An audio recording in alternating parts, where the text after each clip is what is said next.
Bismillah. Jamaah kaum muslimin muslimat rahimakumullah. Mari kita ikuti kajian pada malam hari ini dan kepada al-mukarram Bapak Tuan Guru waktunya kami persilakan. أعوذ بالله من الشيطان الرجيم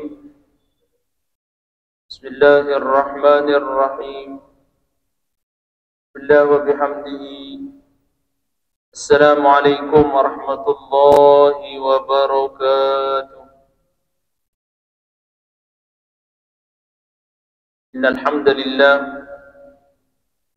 نحمده ونستعينه ونستغفره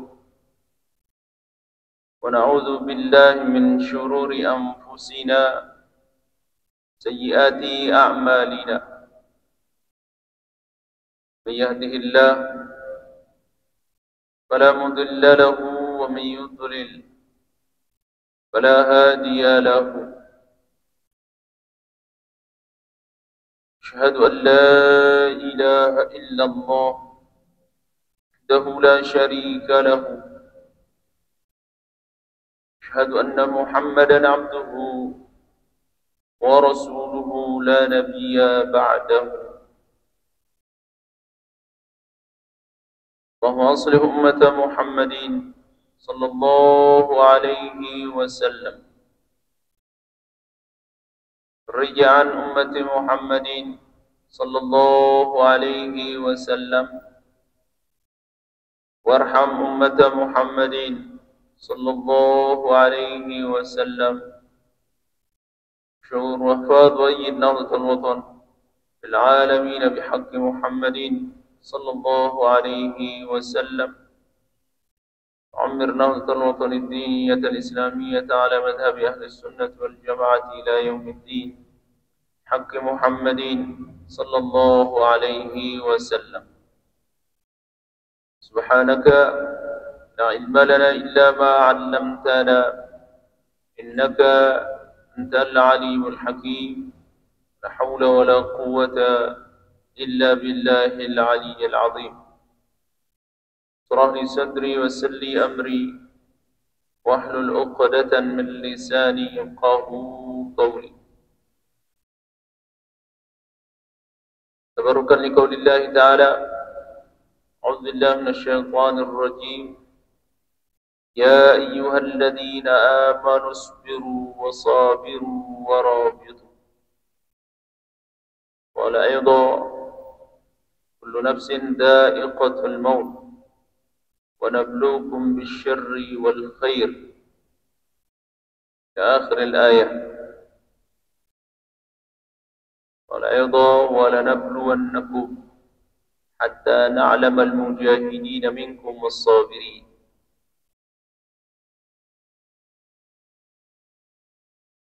قال أيضا إنما يوفى الصابرون أجرهم بغير حساب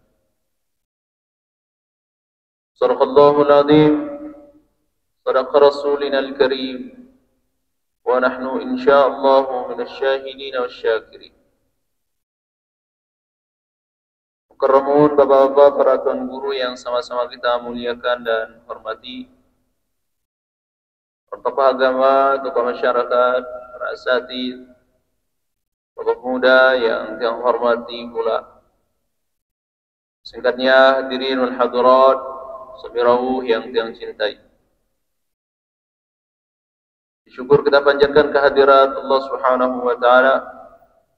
Alhamdulillah sampai dengan malam sewangkian ini kita masih diberikan kesempatan hidup oleh Allah Subhanahu wa taala dalam keadaan sehat walafiat, bisa mengarahkan sebagian kecil dari umur dan kesehatan yang perlu kami miliki.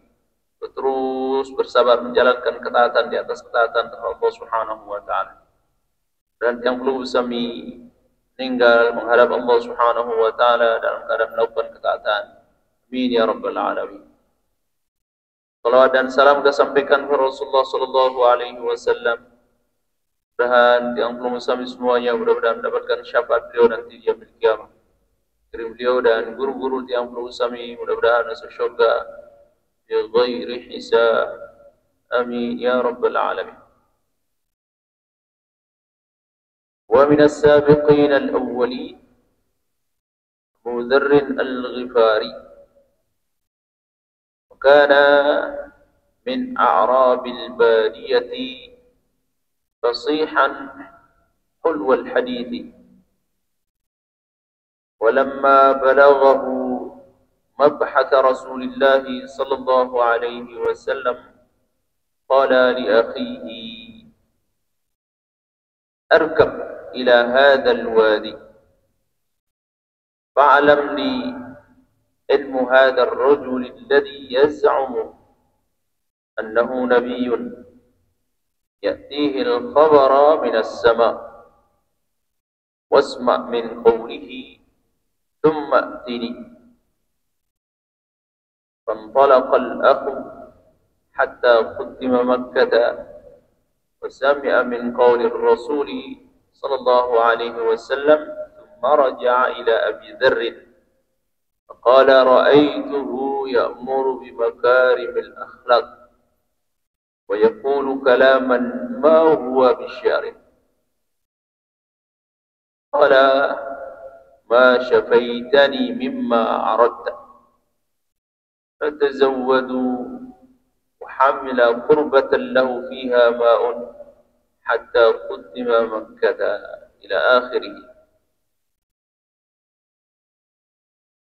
Teman sekalian yang saya muliakan, masih dalam pembahasan di antara sahabat-sahabat as-sabiqun al-awwalun, orang-orang yang pertama masuk Islam. Di antaranya adalah Abu Dzar al-Ghifari. Nama beliau adalah Jundub. Orang tua beliau namanya Junadah. Jundub bin Junadah. Ada saudara beliau namanya Anis bin Junadah.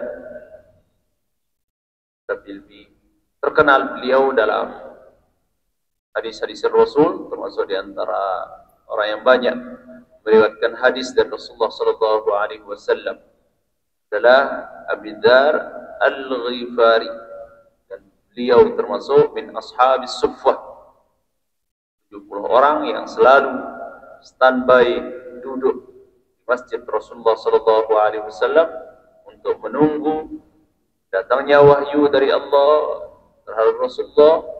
Rasulullah sampaikan terhadap ashabus suffah niki, dan kemanapun Rasulullah, ashabus suffah niki selalu ikut, hingga mereka semua tahu apa yang terjadi pada diri Rasulullah sallallahu alaihi wasallam. Termasuk di antaranya Abu Dzar al-Ghifari. Ghifar niki nama sebuah tempat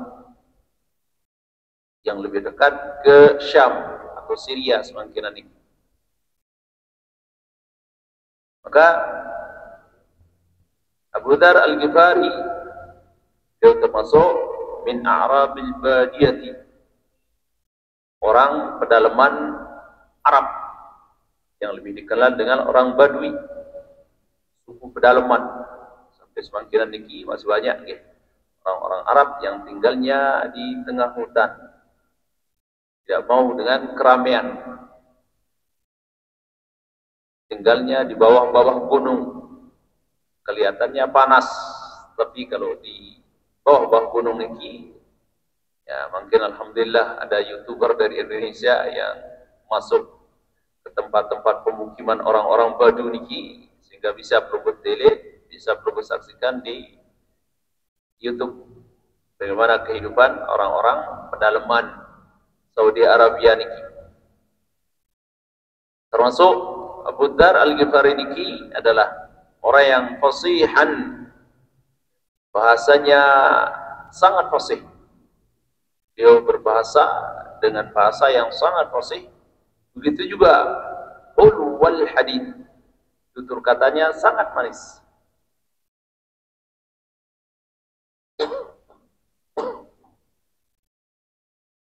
Sehingga setiap beliau menyampaikan ungkapan-ungkapan terhadap Rasulullah atau menyampaikan hadis-hadis Rasulullah sallallahu alaihi wasallam, orang tertarik sama ucapan-ucapan beliau. Saking karena bagus ucapannya dan fasih gaya bahasanya. Maka walamma balaghahu mabhath Rasulillah, begitu sampai di telinga beliau dengan diutusnya Nabi yang terakhir, karena beliau termasuk ahlul kitab yang beragama agama sebelumnya, yang mendapatkan berita bahwa di antara ciri Nabi yang terakhir itu wulida fi Makkah wa hijratuhu at-thayyibah, dan tanda-tanda kenabian yang ada pada Rasulullah beliau ketahui, sama dengan Salman Al-Farisi. Jadi beliau juga termasuk orang-orang yang menunggu kedatangan Rasulullah sallallahu alaihi wasallam. Sehingga begitu beliau mendengar cerita bahwa Nabi yang terakhir itu sudah diutus, beliau berkata terhadap saudaranya, qala li akhihi, nama saudaranya niki Anis bin Junadah. Beliau berkata terhadap saudaranya, ya, arkab ila hadzal wadi. Silakan pergi sana menggunakan tunggangan menuju lembah ini. Fa'lamuli, dan cari berita terhadap saya, ilmu hadzal rajul, mengenai pengetahuan laki-laki yang mengatakan dirinya nabi ini, alladhi yazumu annahu nabiyyun, yang dia mengatakan dirinya adalah seorang nabi. Pergi sana. Ya'til khabar minas sama', dan dia mengatakan mendapat berita dari langit. Wasma' min qawlihi thumma atini, dengarkan ucapannya dan nanti kembali lagi ceritakan terhadap saya siapa dia. Maka Anis, saudara daripada Abu Dzar Al-Ghifari, fanṭalaqa al-akhu hatta quddima Makkah, berangkatlah menggunakan tunggangan sampai pada akhirnya beliau sampai di Mekah. Wa sami'a min qawli Rasul, bertemu dengan Rasulullah dan mendengarkan ungkapan-ungkapan Rasulullah sallallahu alaihi wasallam. Summa raja'a ila Abi Dzarr, kemudian baru dia kembali lagi menuju saudaranya. Qala, dan menceritakan saudaranya, ra'aitahu ya'muru bimakarimil akhlaq, saya menyaksikan yang mengatakan dirinya nabi terakhir ini adalah memerintahkan orang untuk berakhlak dengan akhlak yang mulia. Wa yaqulu kalaman ma huwa bisyar, dan ucapannya ungkapan-ungkapan yang tidak mengandung syair.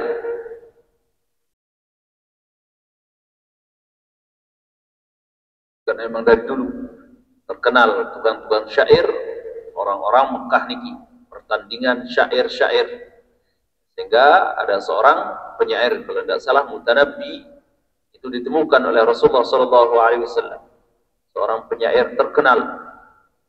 Setiap tahunnya mereka bertanding mengenai hasil karya mereka dengan syair-syair mereka.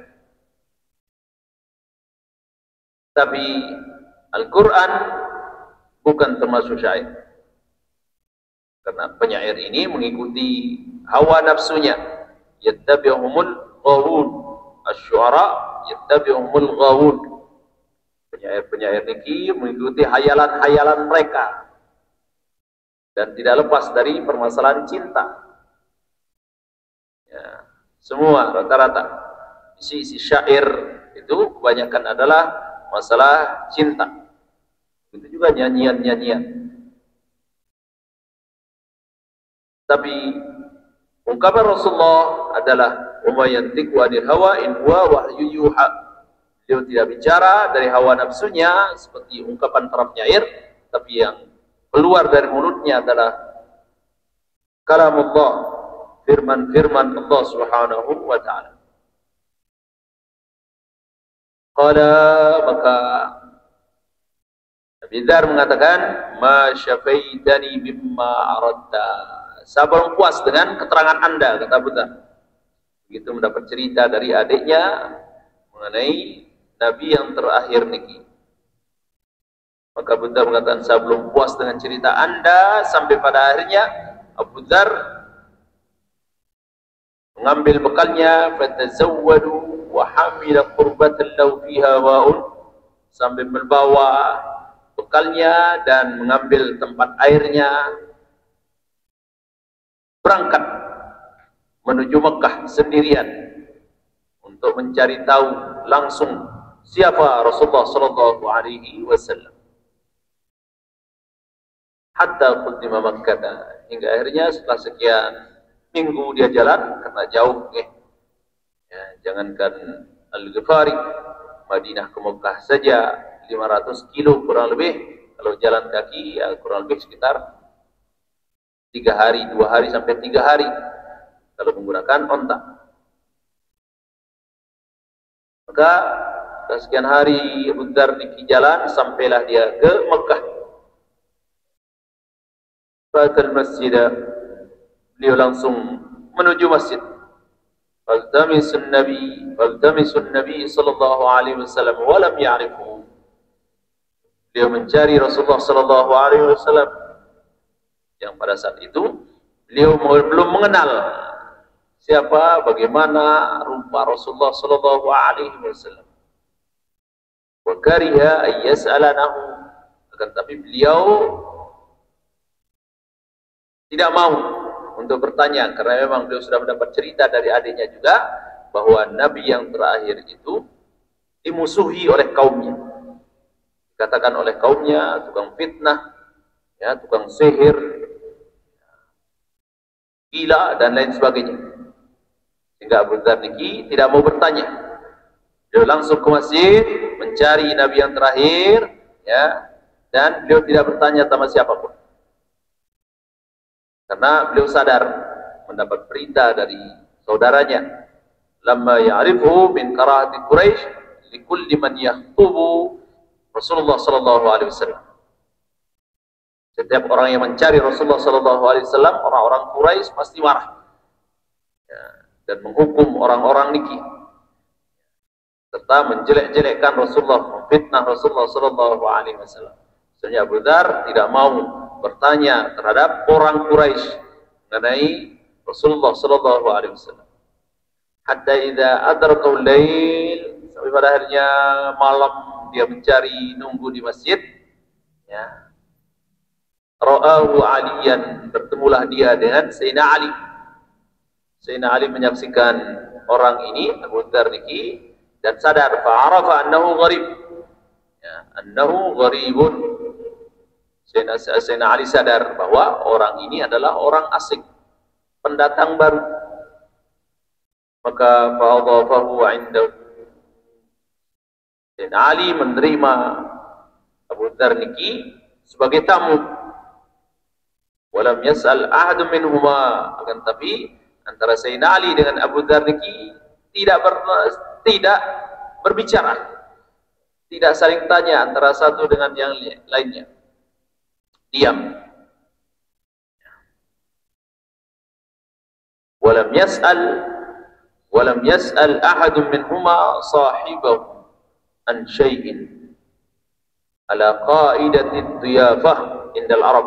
Ini diantara etika, ya, orang-orang Arab bertemu dengan tamu. Kalau ada tamu yang belum dikenal, maka etikanya tidak boleh bicara, banyak bertanya sama mereka. Layani dulu selama 3 hari, ini kewajiban pelungguh. Kalau ada datang bertamu sama pelungguh dan tinggal sebentar, oke, malam Ahad yang akan datang banyak tamu-tamu yang pelungguh sami. Pelungguh, orang-orang pelancor akan didatangi oleh tamu-tamu dari luar yang akan nginap banyak di masjid niki.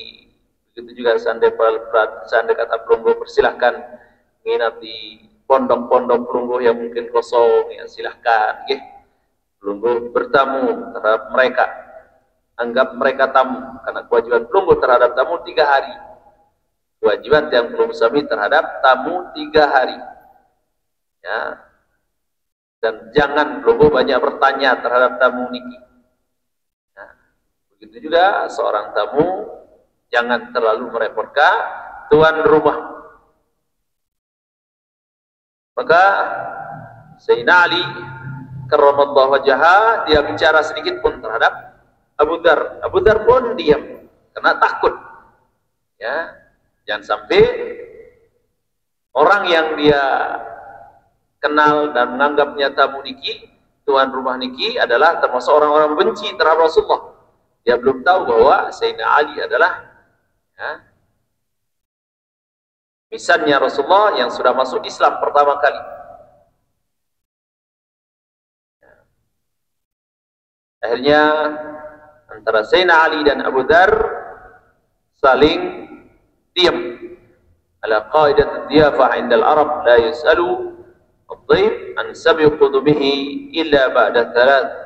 Kecuali setelah 3 hari baru boleh bertanya terhadap orang yang belum kami jadikan tamu niki. Yang belum pelungguh kenal, tapi kalau pelungguh sudah kenal, keluarga pelungguh yang datang, ya tidak apa-apa, saling curhat, bercerita masa lalu, masa-masa yang pelungguh bersami dulu. Ya, siapa tahu begitu datang ke tempat pelungguh malam Ahad yang akan datang, ternyata teman pelungguh dulu sarawiyah. Ya, semakin sudah punya wai saja. Jangankan pelungguh yang umurnya di atas 50 tahun, yang saja mungkin bertemu dengan teman yang tanyakan berapa cucunya. Sudah nanya cucu mungkin. Berapa cucunya. Kalau pelungguh sudah kenal ya tidak apa-apa. Pelungguh saling bercengkrama, ya, berbagi cerita antara satu karena sudah sekian tahun tidak bertemu dan lain sebagainya. Tapi kalau belum kenal, maka pelungguh ya, jangan terlalu banyak bicara. Begitu juga si tamu niki, jangan terlalu banyak ya bertanya.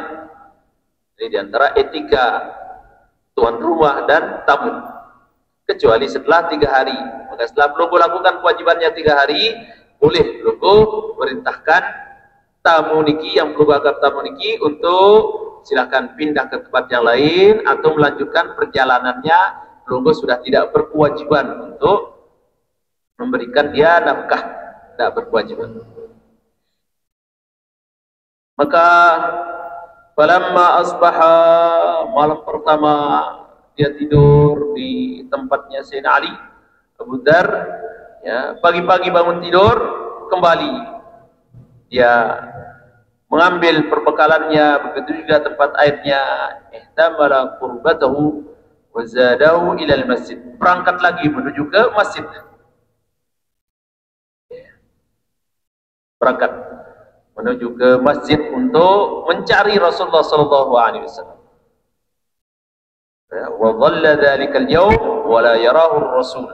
Pada hari kedua juga dia diam di masjid mencari Rasulullah sallallahu alaihi wasallam, tapi beliau tidak menemukan Rasulullah sallallahu alaihi wasallam hatta amsiyah, sampai sore harinya. Fa'ada ila marji'ihi, akhirnya Abu Dar kembali ke samping masjid untuk duduk istirahat.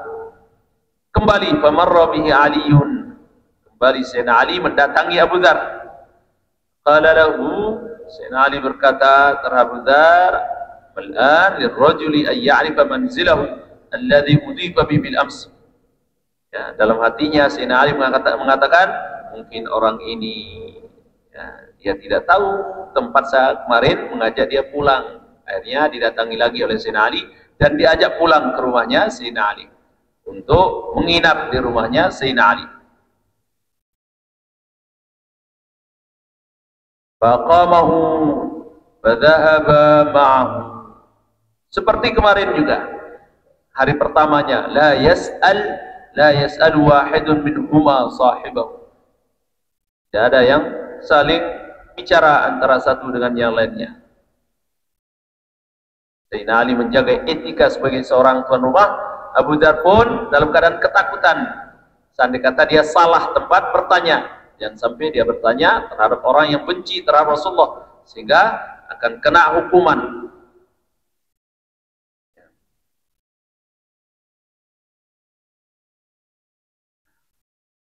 Hatta idza kana al-yawm ats-tsalis, baru setelah hari yang ketiganya ya, kembali ada ala mithla dzalika. Abu Dar keluar dari rumah Sayyidina Ali dan menuju ke masjid. untuk mencari Rasulullah sallallahu alaihi wasallam. Tsumma qala lahu Ali, kemudian baru Sayyidina Ali bertanya terhadap Abu Dzar, "Ala tuhadditsni man ladzi uqaddimuka?" Bolehkah Anda menceritakan saya apa tujuan Anda kemari? Apa tujuan Anda? Ya.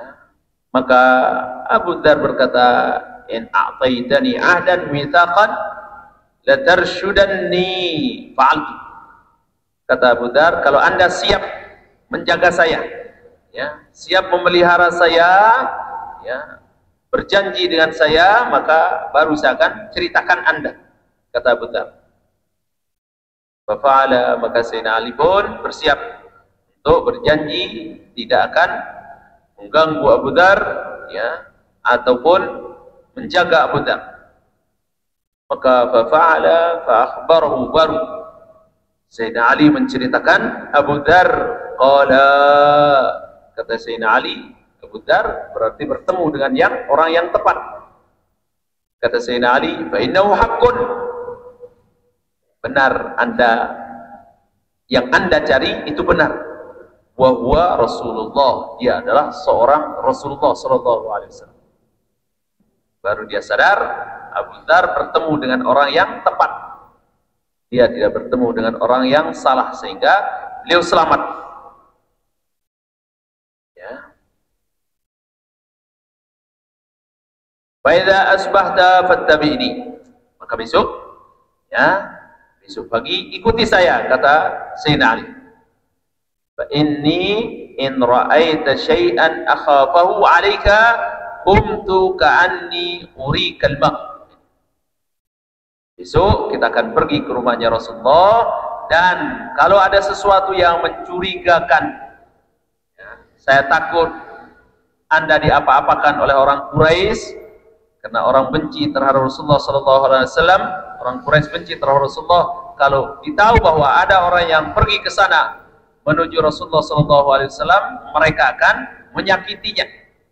Maka kata Rasulullah kata Sayyidina Ali terhadap Abu Dzar, fa in ra'aita syai'an akhafu 'alaika qumtu ka'anni urikal maq. Seakan duduk itu isyarat bahwa orang ini, ya, supaya tidak curiga dengan Anda, maka Anda pun silahkan jalan, insyaallah aman. Fa in muditu fattabi'ni, begitu sudah berlalu maka ikuti saya. Maka Abu Dzar pun mengikuti isyarat, ya, yang diberikan oleh Sayyidina Ali karramallahu wajhah. Fattabi'ni, ya, wa dakhala ma'ahu hatta tadkhula madkhali fa fa'ala fantalaqa yattabi'u atharahu. Maka Abu Dzar mengikuti Sayyidina Ali karramallahu wajhah hatta dakhala Aliun 'ala nabi wa dakhala ma'ahu, sampai pada akhirnya Sayyidina Ali masuk ke rumahnya Rasulullah. Abu Dzar pun ikut masuk ke rumahnya Rasulullah sallallahu alaihi wasallam tanpa dicurigai oleh orang-orang Quraisy. Fasami'a min qawlihi, maka Abu Dzar langsung mendengar ucapan Rasulullah sallallahu alaihi wasallam, dan dia tahu banyak mendapat berita dari ahlul kitab, karena beliau juga ahlul kitab, mengenai ciri-ciri Nabi yang terakhir itu. Begitu mendengar Rasulullah SAW, ucapan-ucapan Rasulullah, begitu juga tanda-tanda kenabian yang dia ketahui dari Nabi yang terakhir tersebut ada pada Rasulullah, maka wa aslama makanahu, langsung Abu Dzar niki tanpa pikir panjang masuk Islam, mengikuti ajar Rasulullah, mengungkapkan dua kalimat syahadat, asyhadu an la ilaha illallah wa asyhadu anna Muhammadar Rasulullah. Faqala lahu Nabi, maka Rasulullah sallallahu alaihi wasallam berkata terhadap Abu Dzar, irji ila qaumika fa akhbirhum hatta ya'tikal amri. Kata Rasulullah terhadap Abu Dzar, silahkan sekarang Anda pulang menuju kampung halaman Anda, menuju keluarga Anda, perintahkan dia mengenai saya, ya, sampai pada akhirnya suatu ketika nanti saya akan datang terhadap Anda. Qala maka kata Abu Dzar, "Walladzi nafsi biyadihi." Setelah dia masuk Islam, Abu Dzar bersikeras, demi jiwa saya pada kekuasaannya, la asrukhunna biha baina dhahranihim. Kata Abu Dzar berjanji pada dirinya, saya akan jelaskan orang-orang Quraisy ini bahwa benar dia adalah seorang nabi secara terang-terangan. Maka Abu Dzar pun keluar, ya. Apa yang dia rencanakan tidak diketahui oleh Rasulullah SAW dan Sayyidina Ali. Akhirnya Abu Dzar keluar sendirian menuju masjid, hatta atal masjidah fanada bi ala sautihi, dan dia berteriak, ya, dengan suara yang kencang mengatakan, asyhadu an la ilaha illallah wa asyhadu anna Muhammadar Rasulullah. Saya bersaksi bahwa tiada Tuhan selain Allah, di saat orang Quraisy lagi ramai di masjid. Abu Dzar berteriak lantang mengatakan, saya bersaksi bahwa tiada Tuhan selain Allah, dan saya bersaksi bahwa Muhammad adalah utusan Allah. Begitu orang-orang Quraisy yang ada di masjid lagi ramai ini mendengar orang asing berkata begitu, dia tidak tahu siapa orang ini, maka semua orang-orang Quraisy mendekati Abu Dzar, wa darabuhu hatta ajja'uhu. Mendekati Abu Dzar, langsung memberi bokong mentah. Ada yang mukul, ada yang nendang, ada yang nginjak, sampai Abu Dzar ini tersungkur di dalam masjid, ditendang, dipukul oleh orang-orang Quraisy lagi. Ya Allah, seperti itu bencinya orang-orang Quraisy terhadap Rasulullah, hatta terhadap pengikutnya yang berani mengatakan mengikuti Rasulullah SAW. Sampai pada akhirnya Abu Dzar tersungkur, dipukul oleh orang banyak. Wadal Abbas, maka tiba-tiba Abbas datang, ya, Sayyidina Abbas pamannya Rasulullah datang, fa'akabba alaihi, menghalangi orang-orang Quraisy yang memukul, nendang, ngilat-ilat Abu Dzar niki, dihalangi oleh Abbas. Wa qala, Sayyidina Abbas mengatakan, wailakum, binasa anda wahai orang-orang Quraisy, awalastum ta'lamuna annahu min Ghifari, tidakkah kalian tahu bahwa ini adalah orang Bani Ghifar, ya, kampung yang orang yang kampungnya setiap kali kalian pergi berdagang pasti kalian lewati. Wa anna tariqa tijaratukum ila Syam alaihi, karena kalian pasti akan melewati kampungnya di saat kalian pergi ke Syam untuk berdagang. Maka fa'anqadahu minhum, ya, Abbas menghalangi orang-orang Quraisy niki. Tsumma ada minal ghadi limithla, tapi Abu Dzar niki tidak patah semangat, berharap supaya ada orang Quraisy juga yang mengikuti apa namanya keyakinannya, ya. Karena Rasulullah dalam hadis beliau mengatakan, la yahdiyaka rajulun wahidun khairul laka min talatis syamsi. Dalam hadis yang lain, khairul laka min humurin ni'am. Satu orang bisa mendapat hidayah gara-gara Anda, itu lebih bagus daripada onta yang merah. Onta merah dulu orang-orang Arab, kalau punya onta merah berarti mereka orang-orang kaya. Dalam hadis yang lain, khairul laka min tala'atis syams, lebih bagus daripada terbitnya matahari. Satu orang bisa mendapat hidayah dengan sebab orang itu, sehingga membuat Abu Dzar niki, ya, dan beliau pun meninggal, tidak meninggal di Madinah. Konon Abu Dzar niki meninggal di, kalau tidak salah, di Cina, ya, keluar dari Madinah untuk menyampaikan dakwah Islam. Maka kembali Abu Dzar niki, ya, besoknya kembali, tidak kapok ke masjid, lantas menyampaikan seperti itu, syahadu an la ilaha illallah wa syahadu anna Muhammadar Rasulullah, ya, serta merta orang Arab, orang Quraisy yang menyaksikan, mendengar itu, kembali mendekati Abu Dzar dan memukul Abu Dzar. Ada yang jagur, ada yang nendang, sehingga Abu Dzar tersungkur. Wa darabuhu wa tharu alaihi, Fakabba al-Abbas, kembali Sayyidina Abbas datang menghalangi orang-orang Quraisy untuk memukul Abbas. Kana radhiyallahu anhum min asdaqin nas qawlan wa azhadahum fid dunya. Di antara Abu Dzar adalah orang yang paling jujur ucapannya, begitu juga orang paling zuhud. Apa yang dimakan oleh Rasulullah itu sudah yang dimakan. Sisa-sisa dari sahabat-sahabat yang sudah selesai makan baru beliau mendekati Rasulullah dan makan hasil sisa dari sahabat-sahabatnya.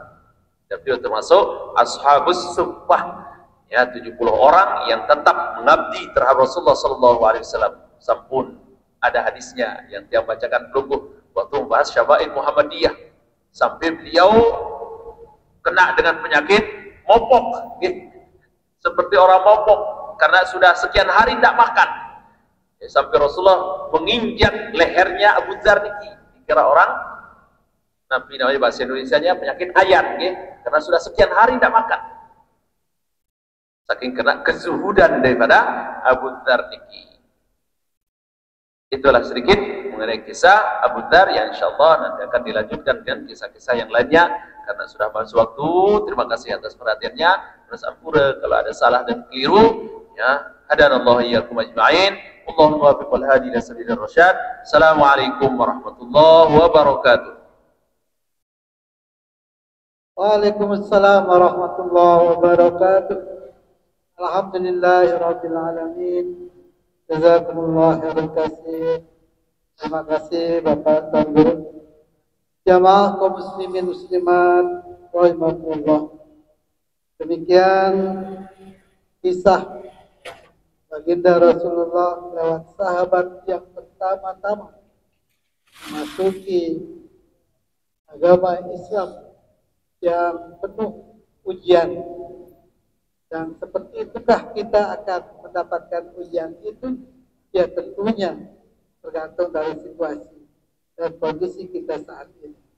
Oleh karena itu mari kita perkuat barisan, kita pupukkan iman takwa kita, dan kita istiqomahkan diri kita untuk di majelis taklim, hadir di masjid ataupun di mana saja. Terima kasih atas segala perhatian. Mari kita bersama tutup pengajian kita dengan mengucap hamdalah. Alhamdulillahirabbil alamin. Wallahu muwaffiq wal hadi ila sabilir rasyad. Assalamualaikum warahmatullahi wabarakatuh.